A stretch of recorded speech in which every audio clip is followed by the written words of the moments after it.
The reigning knees-up Mother Brown Player of the Year and the 38th Hammer of the Year was well into his second season at West Ham when he produced a Maradona-esque piece of skill that might well be the greatest individual goal ever scored by a West Ham player. And if there ever was a moment of individual ingenuity and pure brilliance that was categorically worth the entrance fee alone, then Dimitri Payet's sizzling solo effort in the second half of this October Premier League meeting with Middlesbrough was it. Having collected the ball wide on the left, with the Hammers trailing 1-0, Payet left two opponents in his wake with a clever turn and a drop of the shoulder before surging into the penalty box. From there, he twisted and turned, leaving three more Borough players in his wake before passing the ball beyond keeper Victor Valdez. It was an extraordinary moment in an otherwise instantly forgettable run-of-the-mill match, and one of the reasons why Payet was considered to be one of the world's best footballers at the time. Pure George Best, opined journalist Oliver Holt, and the comparison, for once, was valid.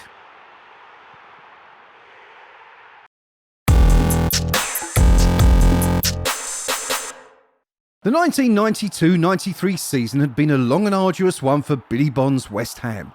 Relegated the previous season after finishing bottom of the old Barclays Division 1 and therefore missing out on membership of the inaugural FA Carling Premiership, Bond's side went into the final game of the season in a straight fight with Portsmouth, who had won 11 of their 12 games leading up to the final day for the second promotion slot behind runaway leaders Newcastle. The premise was simple. Pompey, on the same points but with an inferior goal scored tally, 79-78 in West Ham's favour, needed to better the Hammers' result to claim automatic promotion. Just to add a little extra spice, West Ham's opponents at the Bowling that day were Cambridge, who needed a win in order to avoid relegation. With West Ham 1-0 up through the on-loan David Speedy's 47th minute opener, news filtered through from Fratton Park that Grimsby were 2-1 behind against Portsmouth. The Hammers had already survived one scare when Cambridge's Chris Leadbitter had an effort chalked off for offside, and as the game entered added on time, West Ham were clinging on to the one-goal lead that would have seen them promoted on goal difference. That was until Clive Allen banged in a second in the first minute of injury time, a goal that confirmed United's place in the Premiership for the first time and one that saw Allen carried around the Bowling ground shoulder high by the subsequent pitch invaders.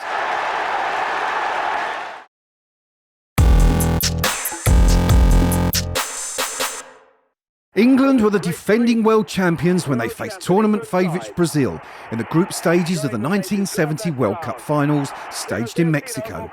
While the South Americans had the world's best striker Pelé in their team, England would have to rely heavily on West Ham United's Bobby Moore, the world's best defender. The game itself was no disappointment as the two greats went head-to-head, with both excelling. In the end, the game, later described by the 108 times capped Moore as the greatest international match he ever played in, was won by a goal from Jairzinho when he finally managed to get behind Moore and England's defence. However, the abiding memory of the game is not one of Moore's plethora of inch-perfect tackles, nor Gordon Banks' greatest save ever from Pelé's header, but the warm embrace shared between Moore and Pelé at the game's climax. Two footballing superstars producing one of sport's most enduring and iconic images of all time.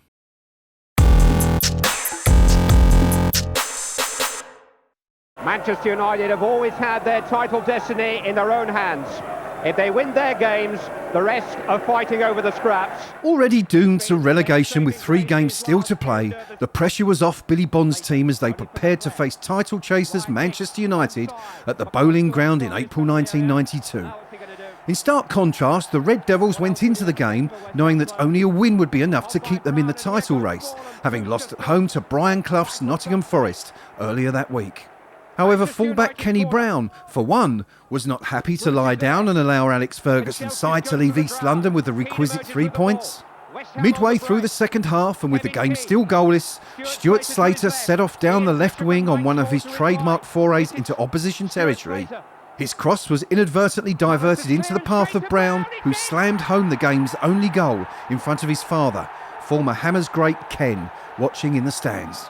The goal gave West Ham 3 pointless points as they finished bottom of the table. Meanwhile, Manchester United had to suffer in silence as the title went to hated rivals Leeds United. I'm not sure just how much he knew about it.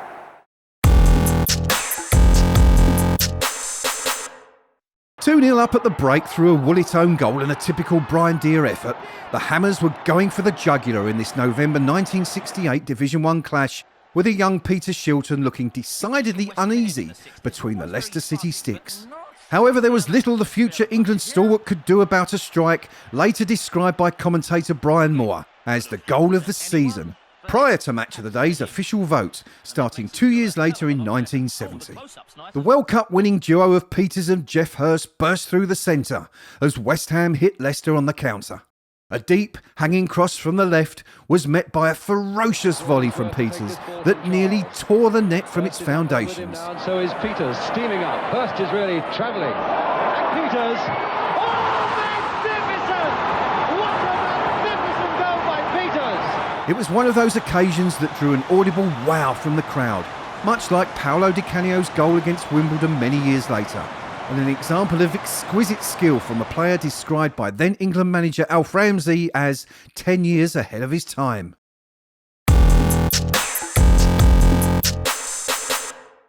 West Ham were in a period of transition in March 1970, having sold Martin Peters to Tottenham in exchange for an ageing Jimmy Greaves and the princely sum of £200,000. In their first game without the World Cup winner, Ron Greenwood's team faced a daunting trip to Main Road, where they would face a Manchester City side that included luminaries such as Tony Book, Colin Booth and Franny Lee, but not Colin Bell or Mike Summerby, who were both sidelined through injury. Yet Hammers fans worried at the prospect of life without Peters needn't have worried that day, for the visitors turned in a 5-star performance, thrashing City in the Manchester mud with a brace each from Geoff Hurst and debutant Greaves, continuing his record of scoring on his first appearance for every professional club he represented, but most notably, Ronnie Boyce. Straight from a goal kick with West Ham leading 3-1, Ticker noticed that Big Joe Corrigan had taken his eye off the ball, and he thumped it straight back into the surprise goalkeeper's net from the halfway line. Pick that out of the onion bag. What an unbelievable goal! A terrible clearance from Corrigan, and Boyce said, take that!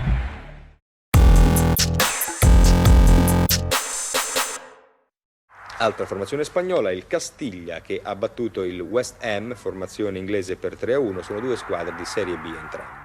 West Ham's first foray into Europe since losing the 1976 Cup Winners' Cup final to Anderlecht had been an unmitigated disaster.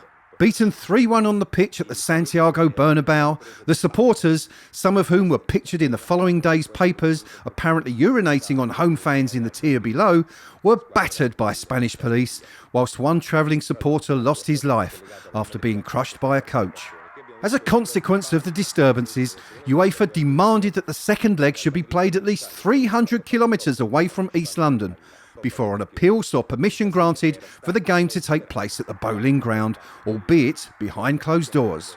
Only essential staff and the media would be eligible to attend, all of which led to an incredibly eerie atmosphere, as less than 450 people watched the two teams take to the field. Fortunately for West Ham, the game itself couldn't have gone much better. Jeff Pike's 19th minute strike brought West Ham to within a goal of Castilla, who were effectively Real Madrid's reserve team, before David Cross made it 3-3 on aggregate on the half-hour mark. Paul Goddard's third shortly before the half-time whistle put West Ham 3-0 up on the night and 4-3 ahead in the tie. However, Bernal's second-half goal for Castilla saw the tie go to extra time, when a further 2 goals for West Ham by David Cross meant John Lyall's side went through to a second-round tie with Romanian's Poli Timisoara. Hilariously, false crowd noise was later added to TV highlights, although most at West Ham agreed that the lack of atmosphere and nerves in the crowd had actually helped them through the latter stages of the game.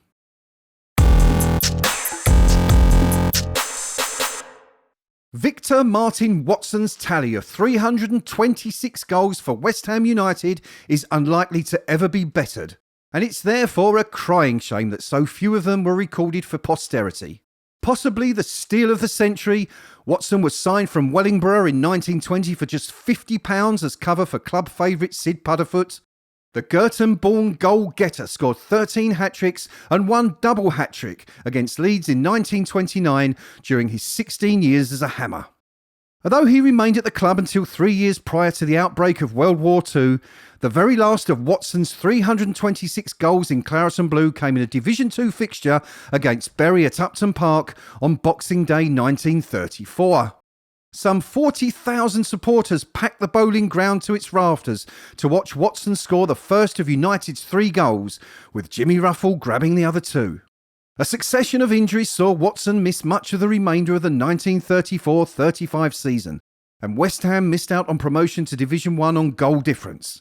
Capped just 5 times for England, for whom he scored 4 goals, there's little doubt that had Watson been available more often that season, the Hammers almost certainly wouldn't have had to wait another 24 years before finally achieving promotion to the top flight.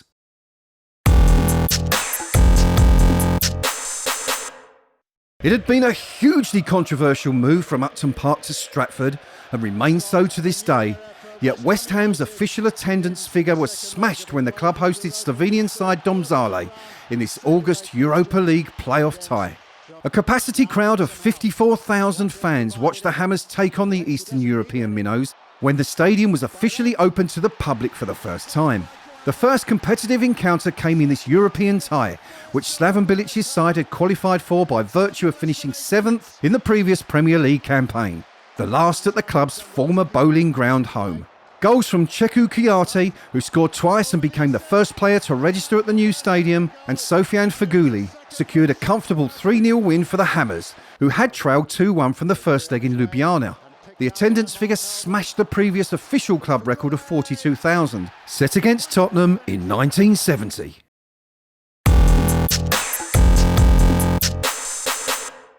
Believe it or not, there was once a time when Paul Ince wasn't universally reviled in the East End of London, and never more so than this night in November 1988, when he almost single-handedly destroyed reigning league champions Liverpool at the Bowling Ground. Still only 19, the precocious teenager produced a kind of performance that suggested his long-term future may not lay at West Ham, as the mighty Liverpool, still in their pomp at the time, fell to their heaviest defeat since the Second World War. Ince scored the first 2 of West Ham's 4 goals on the night, in the 21st and 24th minute, as Liverpool was simply overwhelmed. An own goal from Steve Staunton and one from Tony Gow sent the Hammers through to the quarter-finals, where Aston Villa awaited. Liverpool eventually finished runners-up in the league behind Arsenal, while West Ham were relegated, and John Lyall was subsequently dismissed. Ince was to play just once in the second division for West Ham before moving to Manchester United, and the less said about that, the better. 2 goals in 3 minutes from him. Here it is again. He came from nowhere, headed it down.